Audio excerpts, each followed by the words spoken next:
जो रिलायंस की telecom company है जियो, वो इकलौती टेलीकॉम कंपनी है जिसने एक भी चाइनीज प्रोडक्ट को इस्तेमाल नहीं किया। जियो के पास स्वदेशी 5G तकनीक है जिससे देश विरोधी ताकतें खुश नहीं है। चाइना खुश नहीं है क्योंकि चाइना चाहता है कि उसका 5G यहां इस्तेमाल हो। रिलायंस रिटेल इकलौती ऐसी कंपनी है जो छोटे रिटेलर्स की मदद करती है। कॉर्पोरेट फार्मिंग को लेकर रिलायंस के बारे में प्रोपेगेंडा फैलाया गया है और यह भी मैं आपको बताना चाहता हूं। उसके अलावा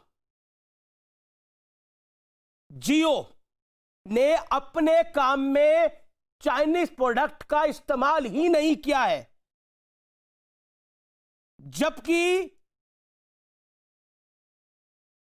जो एयरटेल है और वोडाफोन है, they have used majority Chinese equipment and they don't want to change that situation, so they are trying to weaken stand of India। क्या यह है बात? ये सवाल खड़ा करता हूं मैं, क्या वाकई ये लड़ाई जो है ये देश के पक्ष और देश के खिलाफ वालों की लड़ाई है? सोचिए आप, वैक्सीन बनती है, भारत में बनती है, उसका विरोध शुरू हो जाता है। भारत में 5G तकनीक आने वाली है, उसका विरोध शुरू हो जाता है। वाह, सोचिए, हर चीज में भ्रमजाल। मनोज जी, मैं आपका रुख करता हूं, what is your take? It's very simple actually.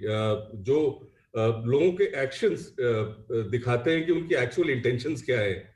चाहे तो वो किसानों की लीडरशिप की बात हो, वो वाला वर्ग आप उठा दीजिए जिनको स्टेटस को से चेंज होने में बहुत बड़ा खतरा दिखता है। उनकी एक मार्जिन मनी कह लीजिए, एक पूरी इकोनॉमी एक तरीके से चलती है, वो खतरे में दिखता है, इसलिए वो अपोज कर रहे हैं। जो पॉलिटिकल इंटरेस्ट हैं, जो जिस तरह की रियोटिक अभी चल रही थी आपके चैनल पे थोड़ी देर पहले, आपकी जानकारी नहीं है। आज की बैठक में पहले मौन से शुरुआत हुई। किसानों की तो शहादत हुई है, उसको मौत भी नहीं कहा गया, शहादत किया गया, उसी के मौन से शुरुआत कर रहे हैं। आपकी जानकारी नहीं है। किसान जब आपके सामने पहुंच गया तब मौन करेंगे? जिसके घर में मौत हुई वो आपके सामने पहुंच गया तब मौन करेंगे कि पहले भी आप कभी उसके बारे में बोल सकते हैं? ये बोलोगे जो किसान की मौत की चिंता व्यक्त नहीं करते, वो धरना से कभी मदद करती, इसलिए किसान के बिल में चेंज नहीं कराना चाहते। दूसरी बात, थोड़ा सब रंग देख लीजिए। अनुराग बोलने 30 सेकंड, ये नहीं तो चुप नहीं होंगे फिर। आप नहीं, आपके मंत्री जी बोल रहे हैं किसान के बेटे हैं, सारे किसान के बेटे हैं, तो क्यों नहीं किसान के पास जाते हैं? क्यों वहां पे बड़े बंगले में सो रहे हैं? देश के प्रधानमंत्री जी तो यही कहते हैं लुटियन जोन में सारे बड़े बंगले में रहते थे लोग, आज बड़े बंगले में दो लोग भी रह रहे हैं। क्यों नहीं जाते किसानों के पास? क्यों नहीं किसानों का दर्द को समझते? क्यों नहीं आसमान के नीचे सोते? क्यों नहीं एहसास कराते हम किसान के बेटे हैं, किसान के साथ खड़े हैं? क्यों नहीं आप किसान के साथ जाके खड़े होते? शहनवाज भाई आप भी जाइए, आप भी कहते हो मैं किसान का बेटा हूं, जाएंगे एक दिन भी नहीं, बैठ के यहाँ पे अच्छे छतरी पहन के, आप भी अच्छे कपड़े पहने, बैठ के डिबेट करें, जाइए आप भी सो के दिखाइए, बहस कर रहे हैं। पता चलेगा ठंड क्या होती है। समाजवादी पार्टी के प्रवक्ता हैं, अच्छे कपड़े पहन के आ रहा है, कोई बुरे कपड़े डाल के आ रहा है, पता नहीं हम किस विषय पर डिबेट करें, टॉपिक क्या है? नहीं यही किसान के विषय पर डिबेट है ना, तो फिर आप मुझे बताइए ना। अच्छा एक सेकंड अनुराग एक एक करके बात करते हैं। अनुराग जी, मेरा निवेदन तो स्वीकार करिए, आप नॉन स्टॉप बोलेंगे तो आपसे मैं 2 सवाल पूछना चाहता हूं। अनुराग भदौरिया, आपको ऑडियो में डाउन कर रहा हूं, मेरा सवाल सुनिए फिर जवाब दीजिए। सवाल तो सुनिए पहले भाई, सवाल ही नहीं सुनना चाहते आप तो। अनुराग जी, आप मुझे बताइए कि आप पहले बोल रहे थे कि देखिए जो सी आएगा इससे नागरिकता लोगों की चली जाएगी, नहीं गई, झूठ निकला, भ्रम निकला। फिर बोला गया, उससे पहले बोला गया 370 हटेगा तो देखिए क्या होगा, कुछ नहीं हुआ देश में। उसके बाद 3 तलाक का कानून आया, उस पर बोला गया देखिए अब ये मिसयूज होगा, कुछ नहीं हुआ। उसके बाद किसान का आंदोलन आया तो बोला देखिए कितना गड़बड़ हो रहा है, ये तूफान मचा हुआ है अभी भी। अब कोविड वैक्सीन आई है तो कहा जा रहा है कि कोविड वैक्सीन नहीं, ये तो मोदी वैक्सीन है। अब आप मुझे बताइए, इन 5 चीजों में से आपकी कोई सही नहीं निकली। आप तो कोविड वैक्सीन लगवाने को तैयार नहीं है, मतलब कमाल हो गया आपके दिवालियेपन का। 50 सेकंड बोलने, बोलिए सर, बोलिए। अच्छा तो मुझे बोलने दीजिए, हम लोगों ने कभी 370 का विरोध नहीं किया, शायद आप गलत कर रहे हैं, अपने शब्द वापस ले लीजिए। हमने कभी नहीं बोला ट्रिपल तलाक को हम उसका विरोध कर रहे थे, हम उसमें संशोधन की बात कर रहे थे और अच्छा आप कैसे कर सकते हैं इसकी बारे में बात कर रहे थे। हमने कभी नहीं बोला कि हम नहीं चाहते ट्रिपल तलाक हो। हमने बोला महिलाओं को और ज्यादा कैसे हम आर्थिक रूप से मदद कर सकते हैं, आर्थिक रूप से सिक्योर कर सकते हैं, इसमें और परिवर्तन किया जाए, हमने ये बोला था, हमने ये नहीं बोला था। फिर जहां तक किसानों की बात आई, हम बार बार कह रहे हैं किसानों को एमएसपी मिलनी चाहिए, हम किसानों के साथ खड़े हैं, किसानों पे गोले बरसा रहे हैं, ये किसानों पे आंसू गैस छोड़ रहे हैं, ऐसे लगता है किसान आतंकवादी दिखाई दे रहा है। अब वैक्सीन की बात पे आ जाइए। जहां तक वैक्सीन की बात है, मैं आपको बता रहा हूं हमने क्या बोला।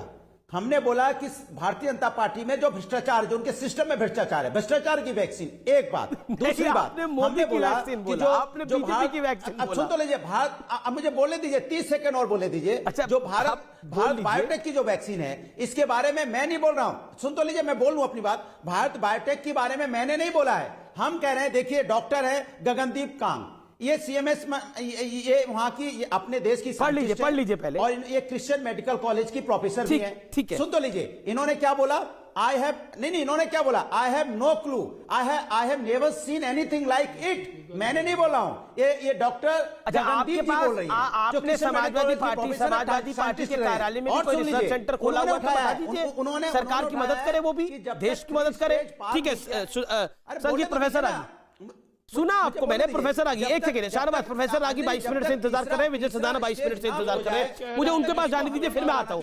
प्रोफेसर आगे, ये भ्रमजाल फंसाने का प्लान है या फिर ये कुल मिलाकर नरेंद्र मोदी का विरोध है? देखिए अमीश जी, इस भारत देश में अराजकता कौन कौन पैदा करना चाहता है? पाकिस्तान, चीन और कुछ ऐसे रेडिकल इस्लामिस्ट फोर्सेस हैं जो इस देश में अराजकता पैदा करना चाहती हैं। और जो अराजकता का वातावरण है उसमें आपको बहुत साफ साफ दिखा है कि वो तर्क का सहारा नहीं ले रहे हैं, तथ्य का सहारा नहीं ले रहे हैं, वो सिर्फ अराजकता पैदा करना चाहते हैं। आप जरा कल्पना कीजिए, यदि राफेल का विरोध किया जा रहा था, एक पार्टी कर रही थी, क्या वो जानती थी कि चाइना इस प्रकार से बॉर्डर पर इस प्रकार का पोलराइजेशन करेगा? क्या वो चाइना के विरोध पर राफेल का विरोध हो रहा था?